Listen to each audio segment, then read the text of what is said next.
Welcome to Around the Empire. I'm your host, Joanne, and today, May 31st, 2018, veteran war correspondent and political risk analyst Elijah Magnier returns to the show, and we'll be talking about the political situation in Iraq after the recent elections, and also about the latest developments in Syria as the battle for southwest Syria begins. Elijah just left Iraq just yesterday, and he speaks to us today from Beirut, Lebanon. Welcome back to Around the Empire, Elijah. It's great to see you again. Hello, Joanne. Thank you for having me again. So, Elijah, how was your trip to Iraq, first off? Well, I think from the logistic point of view, it's a very smooth trip. From the political point of view, it's extremely complicated. Actually, I think this is one of the most complicated election have ever seen in Iraq since 2003. And what we see today is there is an accusation of fraud, that the elections are the result of the elections are doubtful in many areas and provinces in Iraq, and we see that what the mainstream media believes that are pro-Iran are not listening to what Iran likes to have as a prime minister, and those who are labeled as anti-Iran are meeting the Iranians, and they meet on the same prime minister. So I'm going to explain, I'm going to give you more details. So what the problem today, what we have is we have a doubtful result of the election in Erbil, in Al-Anbar, Suleimaniye, in Baghdad, in different areas of Baghdad, in Duhok, in Diyala, Salahuddin, Nainawa, and Kirkuk. And we have also elections, the result of the elections outside Iraq, the Iraqi expatriate. And the High Commission for the election are saying, yes, the results are not accurate and we need to review these results. Now, if we put all this on the side and we assume that the result of the election are correct, and we move with what we have, like, as al-Sadr with 54 seats in the parliament, Amiri with 50, 51, Abadi with 47, 50. Whatever the result is going to be, they are between the 47 and 50 range, all these three. And then we look at the Nur Maliki, and here we have a problem. And the problem is the Marjaya Najaf, the Grand Ayatollah Sistani, supports the Prime Minister Haider Abadi.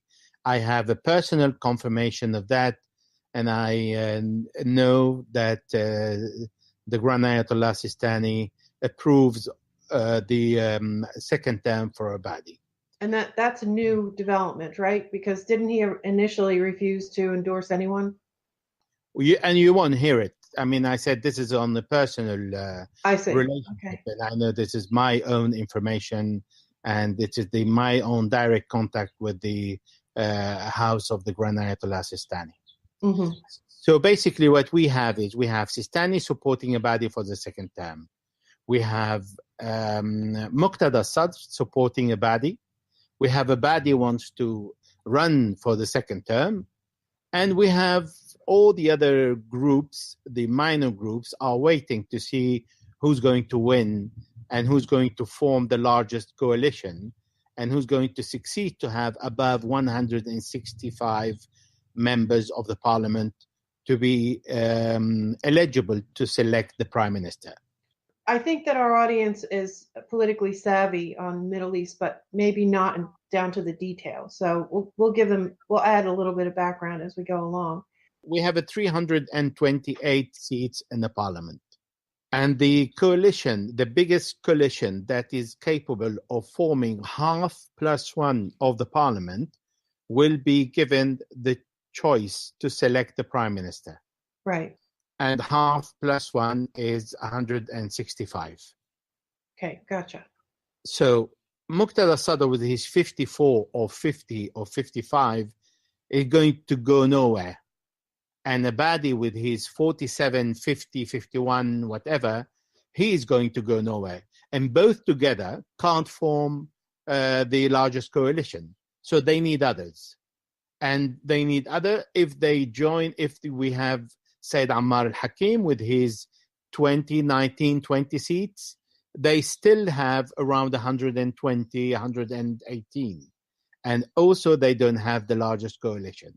If Ayad Allawi with his 20 seats will join, again we have 140. So he's still 25 short, and he needs, it's Abadi or Muqtada Sadr, they still need an additional 25, 24, 26 or 23. So more or less it's between 20 and 25. And if Al-Fadila joins in, again, Al-Fadila, they have 7 seats, so they still short. So what they need, basically, they need a biggest Shia coalition or different Sunni Kurds coalition together to form one big coalition and say, okay, our prime minister is this person. So the problem we have today in Iraq is as Al-Amiri, the head of Badr organization, ex-minister Hadi Al-Amiri, and ex-commander of Hashd al-Sha'bi, the Popular Mobilization Force, he has between 47 and 50. Why I'm always juggling with the numbers? Because there are no final results yet. And because they said the results are doubtful and we need to recount, and there are at least 10%. So we're moving between 45 and 50. That's a result. So there were 11 million ballots cast, roughly? Well, it's much less than that, but they said it's 40%. Unfortunately, the 40% were not of 26 or 22 million eligible to vote. They were counted according to the last 4 years elections, which are 11 to 12 million, because not many people wanted to vote. And that has other reasons that I'm going to go through that in a second. Right. Mm-hmm. So today we have Al-Amiri, Hadi Al-Amiri, and Noor al-Maliki, the actual vice president and the ex-prime minister. They are together. And Al-Maliki has 22 seats, more or less, and Al-Amiri around 50. So both, they have around 70, 72, 75, more or less. This is the number they have together. And they are considered are they the most pro-Iran coalitions? Well, this is what they are labeled as pro-Iran, but they disagree completely with Iran and the choice of Iran, which is Haider Abadi for the second term. Okay. And they refuse, it's Qasem Soleimani, the Iranian general, head of the IRGC Quds Brigade, who is officially an advisor to the Iraqi government. He is visiting all the Iraqi groups, starting from Haider Abadi to Muqtada Sadr himself, who has been labeled as very anti-Iran, but he happily received Qasem Soleimani. And Soleimani visited Ayad Allawi, he visited Said Ammar al-Hakim, Al-Fadila, he visited Noor al-Maliki, al-Jafari. He went around everybody, and he's visiting the Kurds and the Sunni to make sure that there is a one big coalition, and this big coalition will select Haider Abadi as a prime minister for the second term. Now, the two who just said out of the question for the time being, because they may change their mind later, is Noor al-Maliki and Hadi al-Amiri. And they said together with the Sunni and Kurds who are against Haider Abadi, particularly Masoud Barzani, the head of Kurdistan, who is in a very bad term with Haider Abadi, because he considered the prime minister Abadi took Kirkuk off his hands, and he imposed a tight control over all the borders, and he paralyzed Kurdistan for several months after the referendum, when the Kurds said, we want our independency. And it doesn't mean we want to declare independency tomorrow, but we want to go for a referendum that allow us to test the ground and see if our people want to be separated and created Kurdistan and split from Iraq. And this is where Haider Abadi, the prime minister, went very hard on the Kurds and prevented the partition of Iraq. They blame Abadi for that whole Yes, they're situation. very unhappy with Abadi, exactly. Their own And downfall. they don't want him as a prime minister. Mm-hmm. But on the other hand, they want to be allies with Muqtada al-Sadr.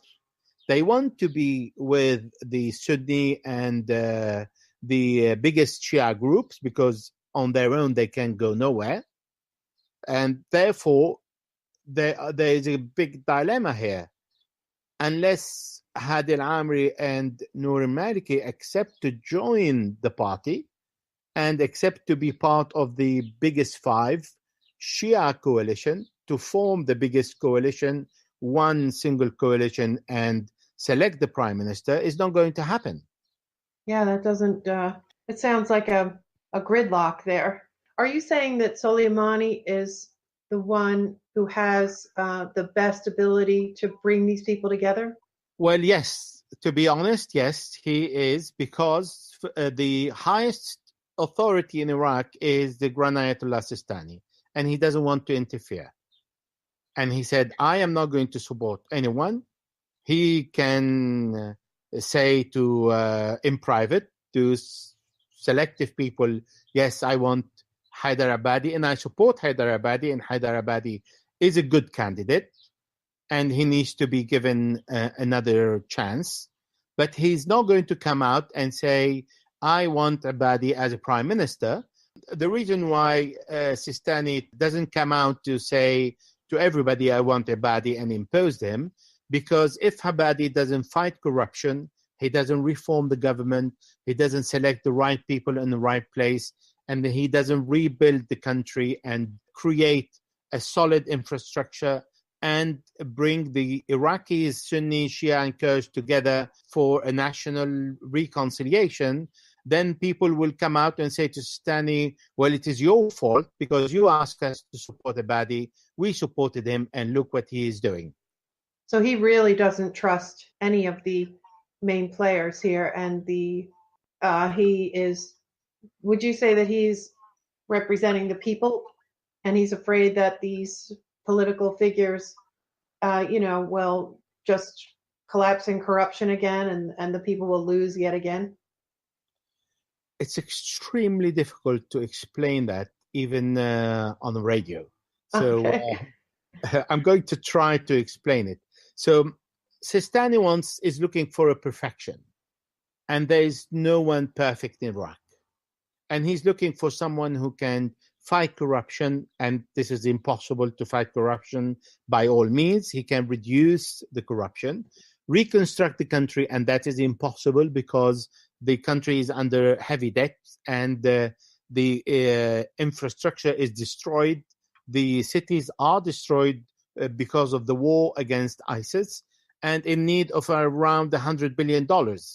And then it is impossible to impose his will on the government when he is holding only 50 seats in the parliament and the other groups and parties hold the other seats. And they are the one who are selecting him and electing him, and therefore they have their say. So he doesn't have a free hand to do whatever he wants. And that will be the case of every single prime minister who will lead the country. Yeah, so it's still is it a sectarian divide, or is it now more of a political issue, an alliances divide, or is it big personalities who have financial interests and power interests?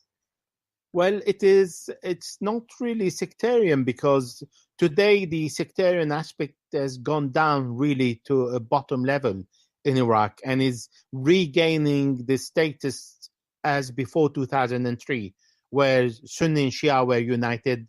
And when I walked in Iraq and I said, is there any struggle between Sunni and Shia? They say, what are you talking about? We are all Iraqi. There are no Sunni and Shia. We're all of the same tribe, and we live together, and we marry one from another. And it's not yet at that level, but it's not very far. But it's certainly not at the level of 2014 or even 2011, when al-Qaeda managed to turn the struggle in Iraq into a sectarian one. But it is the political power in a country where if a group like Al-Amiri with 50 seats in the parliament would say, okay, I join you in one coalition and we push for you to become a prime minister again, then I need to dictate my conditions, and these are my conditions. And I want 3, 4, 5, 6, 7 ministers. And that's it. Abadi will have to bow to that. So what is... Abadi or anyone, even somebody who is not Abadi, any prime minister will be selected by a coalition of different various groups, and the strongest group will have their own ministers in the government. So some of the things I'm seeing in the news here, first there was sort of alarm that Muqtada al-Sadr had won the most seats. And I think they overreacted because, as you say, the numbers reported here is that he has 54 seats. And that's 54 out of 165. So they're calling him a kingmaker. And you're arguing that he's really not a kingmaker. Well, of course, because these people are not following Iraq properly, because they forget that in 2011, when Noor al-Maliki managed to get 89 seats and Ayad al-Lawi 91 seats, Maliki managed to create the largest coalition above 165, and he got the seat of the prime minister, and Ayadi got nothing. Right. Now, al-Sadr, he ran on an anti-corruption platform, true? This is what he's saying. Mm-hmm. But he's also supposedly anti-Iran, and yet he is, at the moment, collaborating with Iran's proxies to try to, and he's getting behind Abadi. Is he publicly getting behind Abadi at this point? Well, he said to Abadi, I'm behind you, but I have my conditions.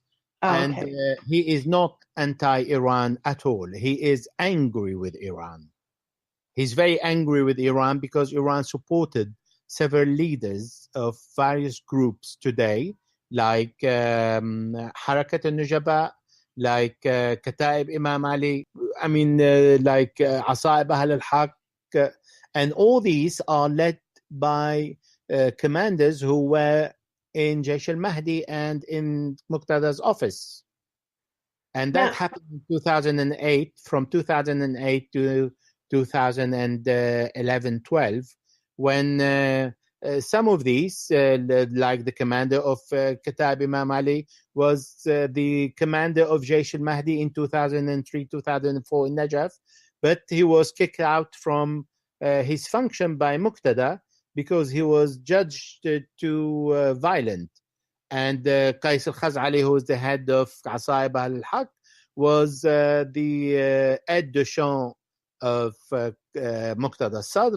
But in 2000, when he was imprisoned by the British in Basra in 2007-2008, Muqtada wanted to recover all the assets that were under the control of Asaib al-Haq that were formed and created by Muqtada himself. This is what the mainstream media failed to acknowledge or to know. Maybe they don't know, because it's Muqtada himself who created Asaib al-Haq. And when the vice commander of Asaib al-Haq at that time was Akram al-Ka'bi, refused to give back all the assets to Muqtada. Then he went solo, and when Qais al-Khaz'ali came out of jail, then Qais continued commanding Asaib al-Haq, and Akram al-Ka'bi formed a new group called Harakat al-Nujaba, and they're both pro-Iran. Yes. And this is why Muqtada is very angry. Yeah, he's a complicated figure, Sadr. Now, he's hated here in the United States because, he launched a resistance against our troops in the 2003 after the invasion. Wasn't he in hiding in Iraq? I agree and disagree with you here, because in 2003, when Muqtada started, I think what you want to say is 2004, the Battle of Najaf. And in 2004, the Battle of Najaf between Muqtada al-Sadr and the Americans, or the government of Iyad al-Lawi. At that time, Muqtada really didn't want to start a revolution against the occupation forces. He just was dragged to it. I mean, I was walking next to him in the first manifestation from Najaf to the nearby city of Al-Kufa, when his people start firing against the Salvadorian at the level of the Hayy al-Askari, and they exchanged a few gunshots, and he continued to Al-Kufa, and his people were asking, okay, what do we do next? And his answer was, he was just 2 meters away from me. He said, well, how should I know what to do next? I don't know where we are at today. That I still remember his exact words. So Muqtada was driven by current, because he's very young. He has inherited a very large support from the poor population of the southern Iraq and the Iraqis, Shia in al-Sadr city in Baghdad. He found himself with over 1 million of people supporting the Sadr family. And I used to call him the PlayStation man, because in 2004, when the Americans were surrounding Najaf, I went into his office just very close to Imam Ali's shrine, and I asked about Muqtada because I wanted to talk to him. And the people on the ground floor said he's sitting on the first floor. And I said, okay, can I go and see him? They said, no, you can't, because he's just received a new PlayStation and he's playing. Oh. So, since I call him a PlayStation man. But I mean, to be honest with him, he's a very courageous man, to say the truth. He faced the Americans, and that was his right as a resistance leader to face an occupation forces, because the Americans declared themselves an occupation force. And in 2004, he left Najaf, and he threatened Sistani and all the Grand Ayatollah, the Marja'iyah that is in Najaf at that time. And he really misbehaved with everybody. But that is due to his inexperience and young age. And then he moved to Baghdad, and from Baghdad, he went to Iran because he felt that the Americans want to kill him. And even if he stayed in Iran, he has never been under the Iranian influence. Of course, he has his say, he has his opinion, and he doesn't go against Iran, but he doesn't follow the Iranian orders. So it was political asylum, and legitimate political asylum. He really needed it at the time. Yeah. He's a bit of a unpredictable man. And just to give you an example, he won the Badi in 2012. 2016, he asked his people to go to the Green Zone and to break into all the ministries and the Prime Minister office. And he said, I just was pulling his ear just to give him a small lesson. I can tell you, I spoke to Hyderabadi's office, and they said, no, we are afraid to be with Muqtada. And they are afraid to form a coalition with Muqtada because they know Muqtada is unpredictable. But it doesn't mean they don't want to be with Muqtada, but they want to be with a very large coalition where Muqtada is part of it. And Muqtada told Soleimani, literally, he said, don't exclude me of the largest coalition. Now, it doesn't mean that Muqtada will be part of the large coalition, but it doesn't mean he's not going to be part, or he is going to be part. It all depends on the last minute negotiation, really, who's going to get what. Why did he get so many votes, Elijah? Is he the populist and nationalist that he's being portrayed as? Are people moving toward him because they really don't know who else they can trust? That's a very good question. Well, the reason why he got so many votes, mainly because of the indirect and unwilling support of the Grand Ayatollah Sistani. And I'll explain. The Grand Ayatollah Sistani spread the word indirectly through all his wukala, it means representative throughout the country, saying these are the same people, don't vote to the same people. Who is he referring to mainly, do you think? Well, he was referring to everybody, what I called and what the Iraqis called the whale groups and the whale parties. It means the big parties. It means exactly Noor al-Maliki, Haidar al-Amiri, Hadi al-Amiri, Asa'ib al-Haq, Muqtada, and all the big party, Haidar Abadi, Ayyad Allawi. They are the same figures, the same people who are around since 2003 until today. Right. Nothing has changed. So when Sistani said, these are the same people, use your head to vote to new people. I mean, who are the new people?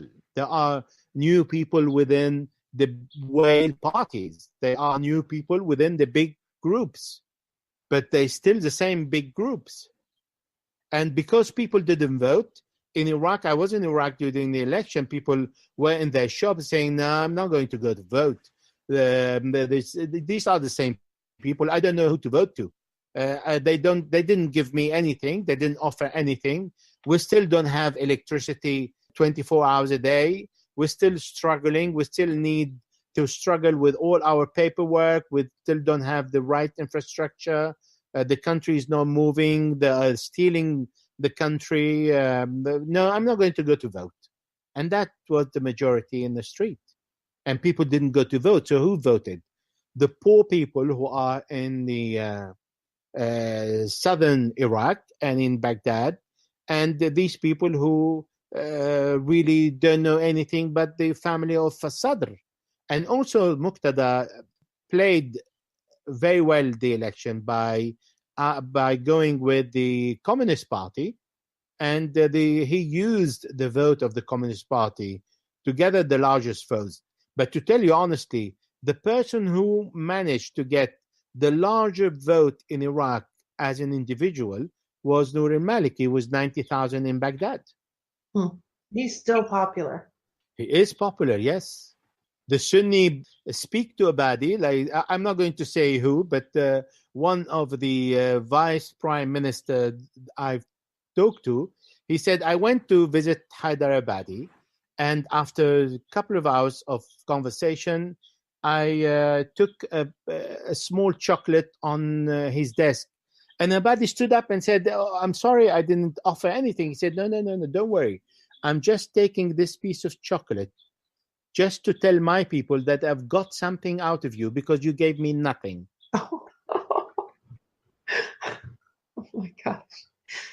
So, and someone in Najaf, one of the highest authority in Najaf, told me in person that Haidar Abadi can be a very good prime minister for a country like Sweden or Denmark, but not Iraq. And yet the consensus among the power players seems to be to keep things the way they are, keep him in power. And everyone seems to acknowledge that this is a critical point for Iraq. This is the point where they're supposed to maintain stability, where real reconstruction, and it's almost like it's a turning point for Iraq. It's being held together, but clearly there's, by the low vote turnout and by the votes for an anti-corruption candidate, you can see that they may be on the brink. I mean, to be honest, they're not the only country has these same sentiments, though, either.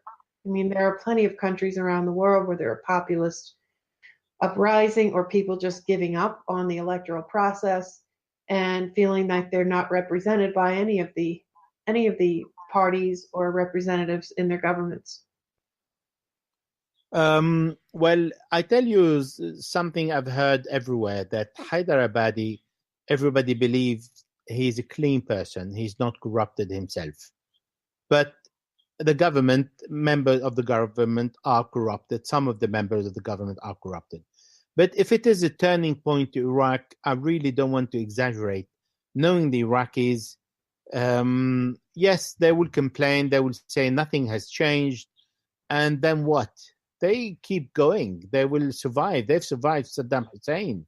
They've survived the worst ruling person They've survived on Paul Bremer. They survived everything. They've survived until today, and they will continue surviving with or without corruption. Of course, without corruption is much better. But, I mean, people survive in the Middle East. So this really wasn't the earth-shattering election that it's being portrayed as. It's no, I mean, as I said, this is the same faces, the same people.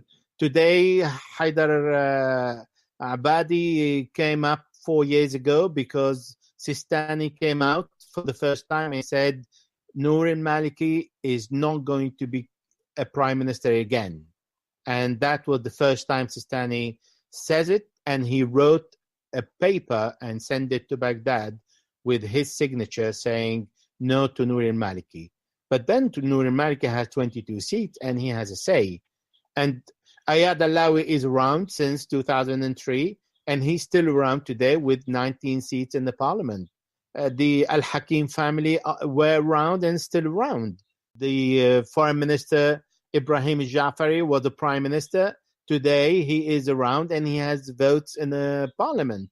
They are the same people.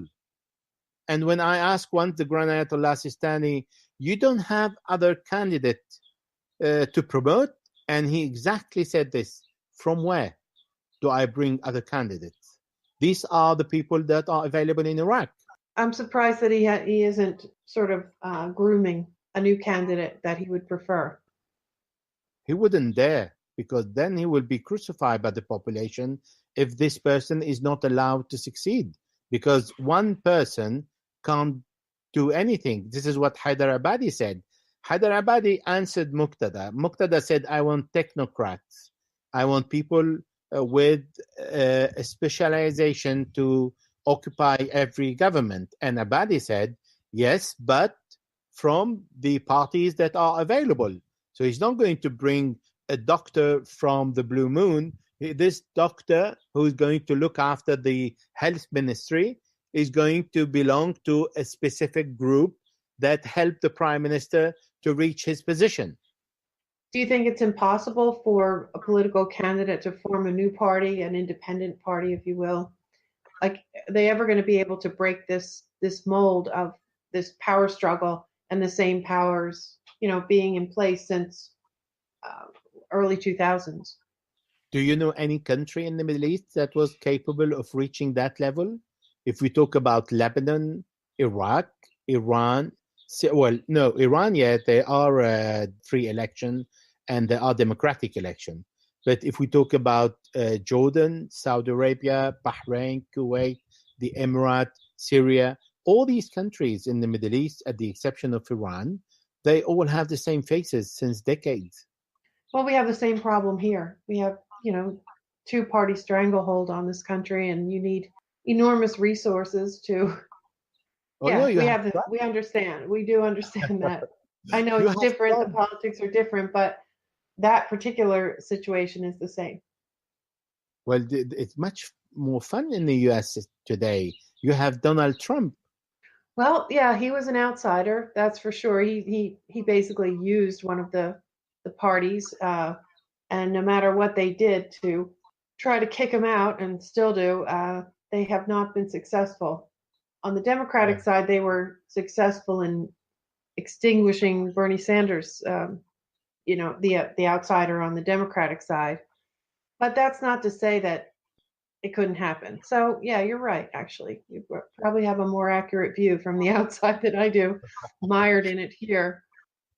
So the whole issue of outside influences. People are saying that Muqtada al-Sadr went to Saudi Arabia and that he's aligning with them. I read another article that I thought was pretty good that says that these statements about the dominance of Iran over Iraqi politics is really not true. And in fact, that this article was, let me just give you a name. It was on Low Blog, and Shireen Hunter. Shireen says that it's really America that's dominant and Iran is diminishing. It says that Iraq's witnessing not an upsurge of anti-Iranianism or a newfound love for Saudi Arabia, but a reassertion of statehood. If Iraq wants more independence, surely it wouldn't trade reliance on Iran for dependence on Saudi Arabia. The only way this could happen would be if America brokered it. For them, Iran will always remain the hostile other. They will use Iran, as they have done for the past 6 decades, as a factor to influence intra-Arab politics and disputes, whip up pan-Arab passions, and win support for Arab-Israeli entente. Iran also serves as a useful scapegoat for Arab states' own failures and problems. Iran must also realize that in the normal state of affairs, countries and governments pursue their own national interests, not idealistic goals. So naturally, Iraq will look after its own interests and, when necessary, compete with Iran. And basically, what they're saying here is that Iran is not the huge influence that is portrayed as. Allow me to explain to you all this, how the situation in Iraq is, and the dynamic between the Americans and the Iranians in the country. First of all, the Iraqis will never belong to Iran, will never follow the Iranian policy. And the Iraqis will never do anything against the national security of Iran. And they will always support the security of Iran, but they will not accept Iran to dictate their own policy on Mesopotamia. That is very clear. If we talk about the same pro-Iranian that people or journalists or mainstream media consider like Hadi al-Amiri, he fought on the Iran-Iraq war on the Iranian side. He speaks Farsi, he lived in Iran, and he's fully supported by Iran. And the day Hezbollah wanted to move ISIS from the borders between Lebanon and Syria to Deir ez-Zor, he was the first one who stood up and who was against Hezbollah. That's one. Two, Hadi al-Amiri. I remember when I was in Iraq, just few days before the elections, Qasem Soleimani took him to meet Haider Abadi, the prime minister, and asked him to form one coalition before the elections. And Hadi al-Amiri refused, and he said, I am not going to do that. And he walked out of the meeting, and he told his people not to follow Soleimani's instruction. And the third point is Hadi al-Amiri, who was in Iran most of his life and received the Iranian support, financial support, and the military support to fight against Saddam Hussein. This time, when Qasem Soleimani met him and said, join the coalition with al-Amiri, al-Maliki, and Muqtada al-Sadr, and he refused, and he said, I can become a prime minister. So these are the Iraqis. They are not people who accept Iran to dictate the policy. And I'm giving you the one who is supposed to be the most pro-Iranian in Iraq. That's how he's portrayed in the media, for sure. Okay. Yeah, I'm going to give you a second example, Noor al-Maliki, who everybody said this is Iranian Noor al-Maliki. They don't call him Iraqi even. Noor al-Maliki, when Qasem Soleimani took Hadi al-Amiri to Haider Abadi before the beginning of the elections, Noor al-Maliki came out and he said, Qasem Soleimani is working against the interest of Iraq, against the interest of Iran, and he is not the representative of Iran in Iraq, and I refuse to talk to him. Two, Noor al-Maliki is the one who said to Qasem Soleimani just last week, I am not going to join your coalition, and myself and Hadi al-Amiri can form one coalition, and we can elect the prime minister, and we're going to go and join Masoud Barzani and the other Sunni group to form our own coalition. So this is bullshit to say Iraq is under Iranian influence. Iraq will never do anything against Iran national security and well-being, but will not accept Iran to dictate this policy upon them. The Iraqis take the advantage. When they see something positive coming from Iran, it is most welcome, and they open their arms. And they've done exactly the same thing when the Americans came even late to support them to fight ISIS. And Haider Abadi welcomed the Americans. And today the representative of America in Iraq is going around meeting every single group in Iraq to ask them to join a large coalition and to support Haider Abadi. And this representative of the US in Iraq is very well known.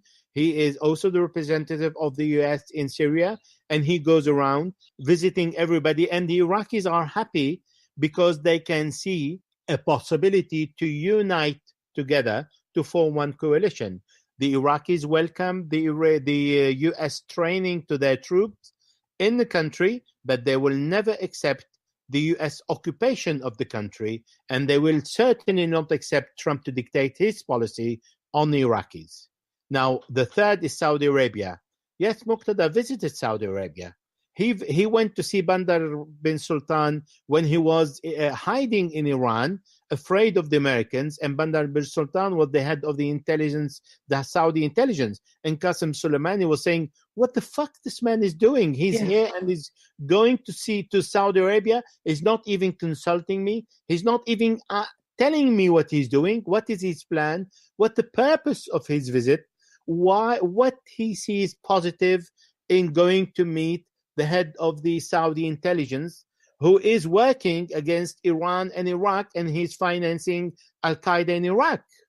Well, not because Muqtada is pro-Saudi, but because Muqtada is Muqtada.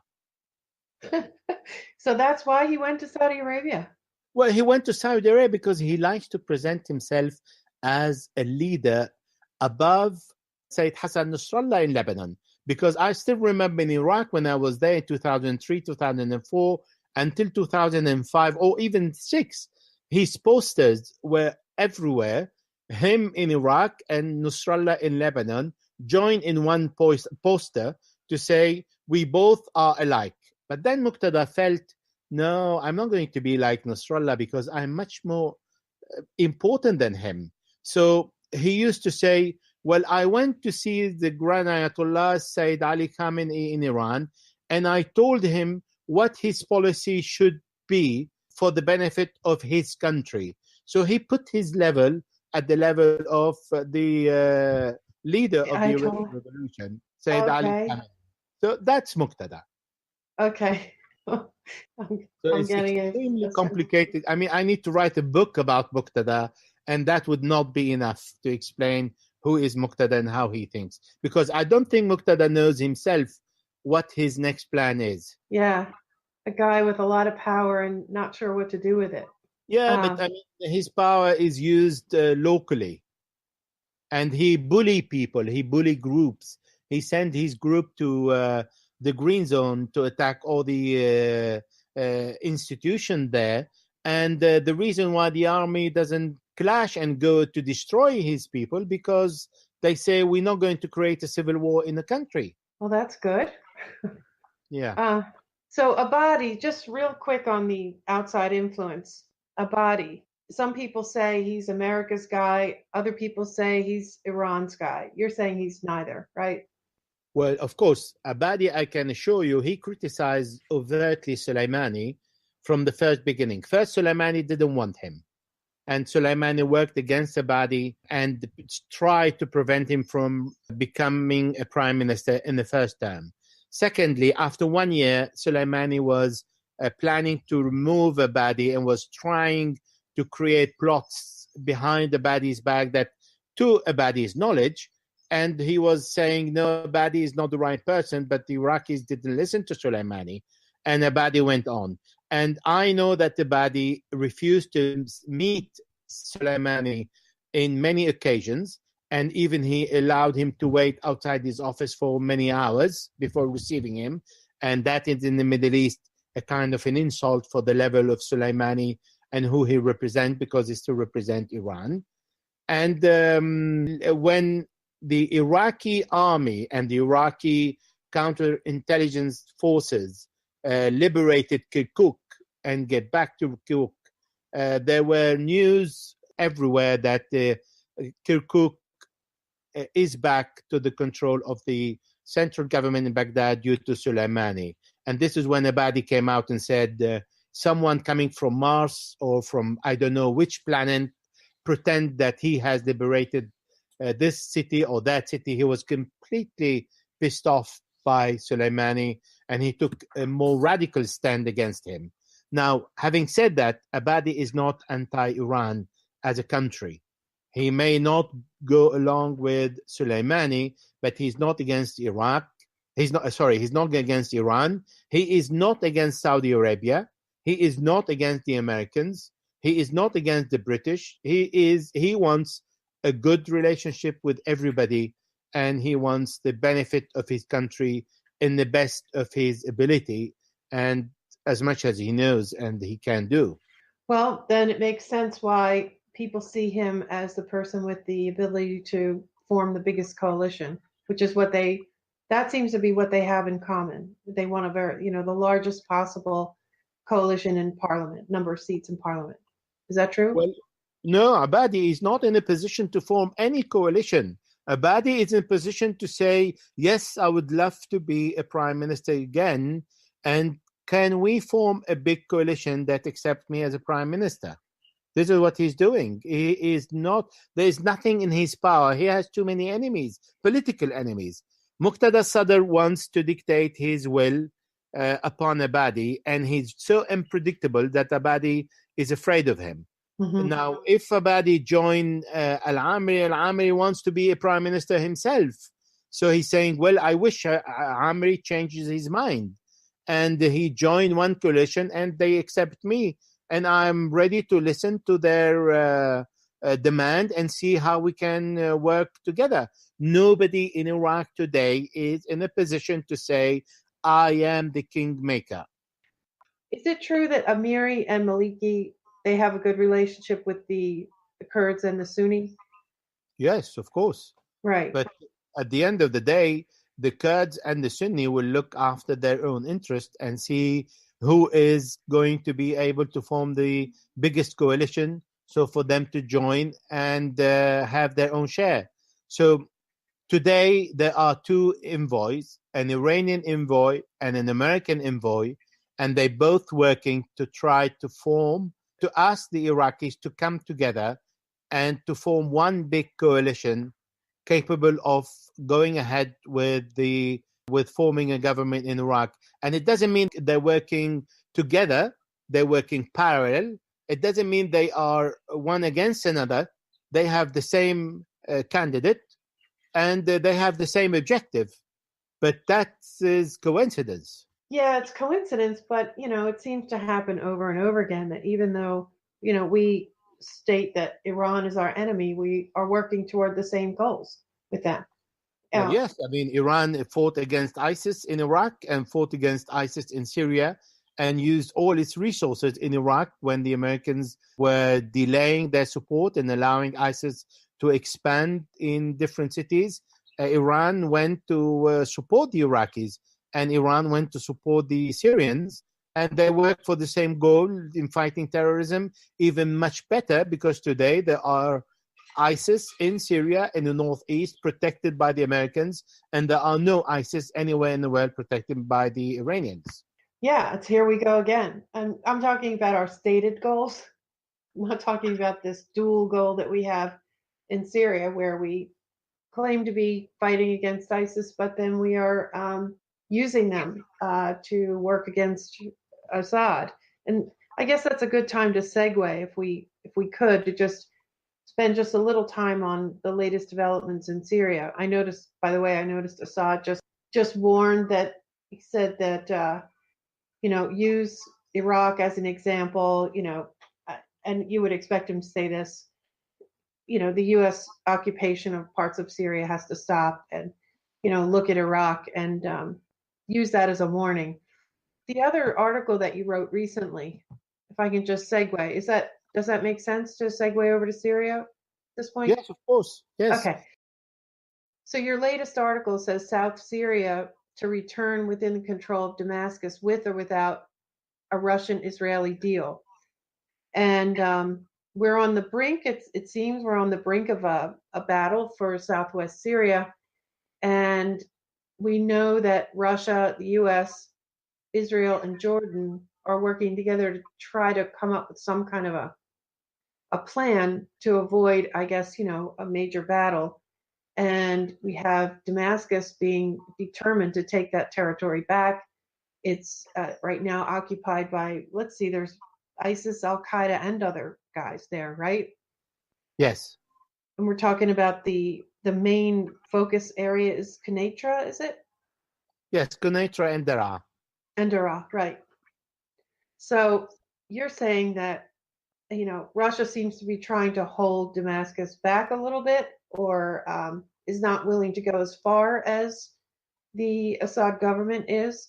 And Well, Russia is trying to make sure that there is no battle going to happen in Daraa that is going to expand beyond Daraa. So I explain.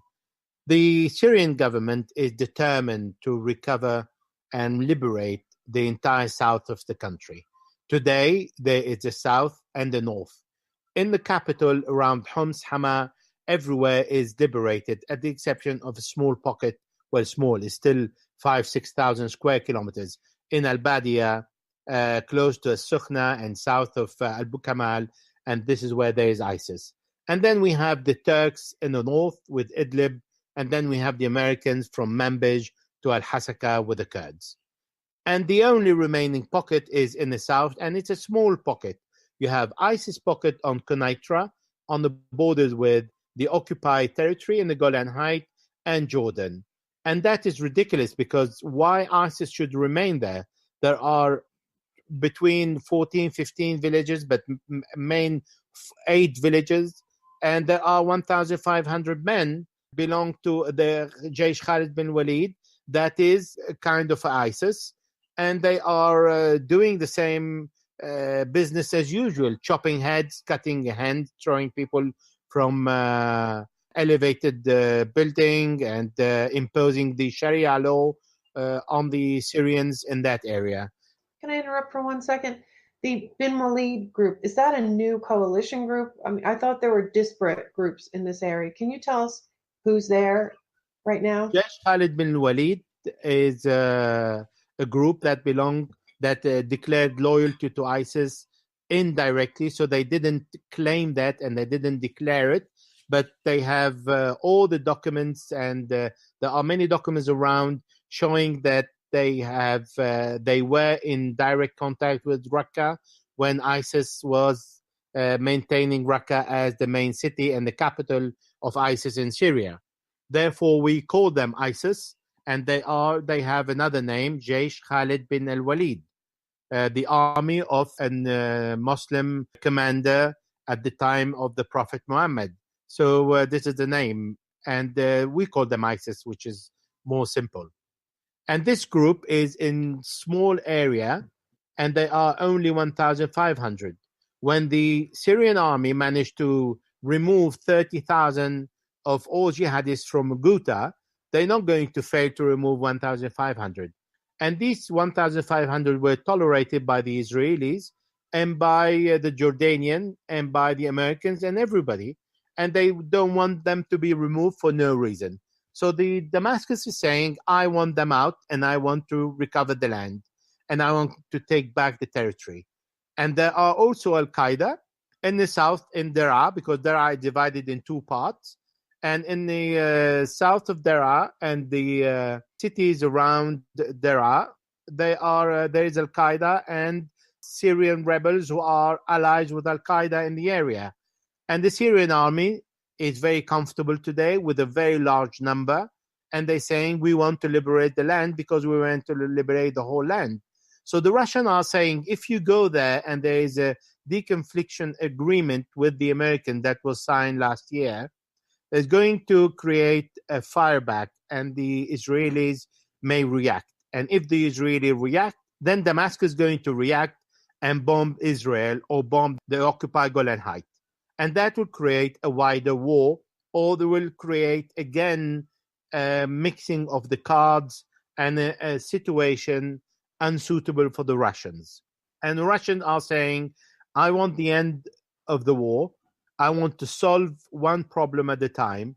And I have blocked so many areas to allow the Syrian army to take one city by one city, to isolate different groups and recover the land slowly but surely. And today, the central Syria and until Idlib is free, and the south of Damascus, when Ghouta was free, the south of Damascus, Yarmouk, Hajar al-Aswad, Suhum, Babila, all that area was free. And now we have only Daraa and Konaitra. So it's time to free it. And it's time for this area, these two provinces, to return to the control of the central government.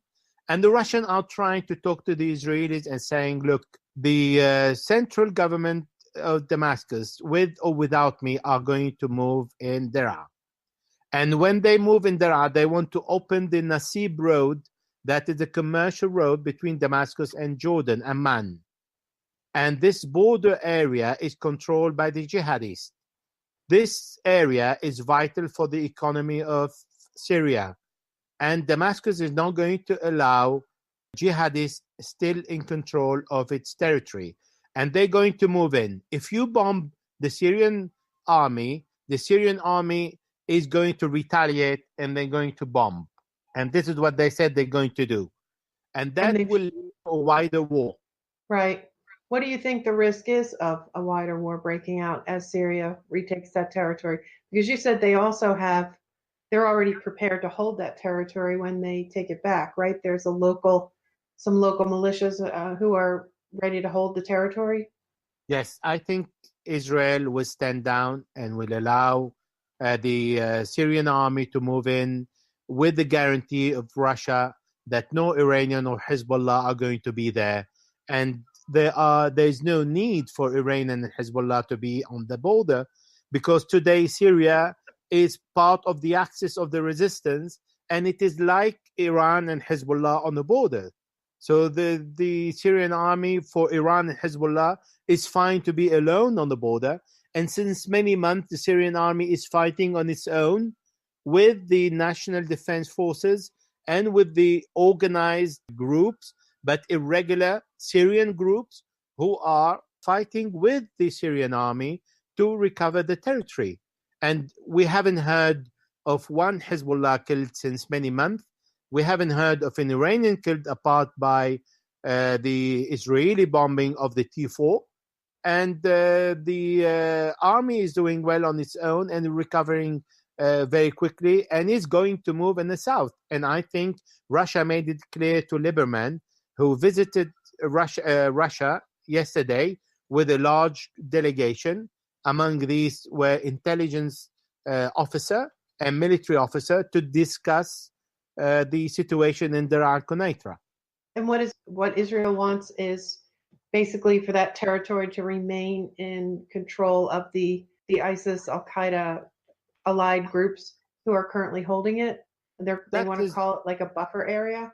Yeah, that's Israel wishful thinking. Is no longer holding, because there is no longer free Syrian army. There are no longer rebels. There are jihadists, and these jihadists have lost the war.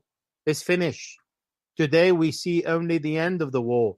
These are few bits and pieces around in the south that needs to be taken away. So the main focus will go to ISIS in Al-Badia, and then to the north, where there are the Americans, the British, the French on one side with the Kurds, and the Turks on the other side.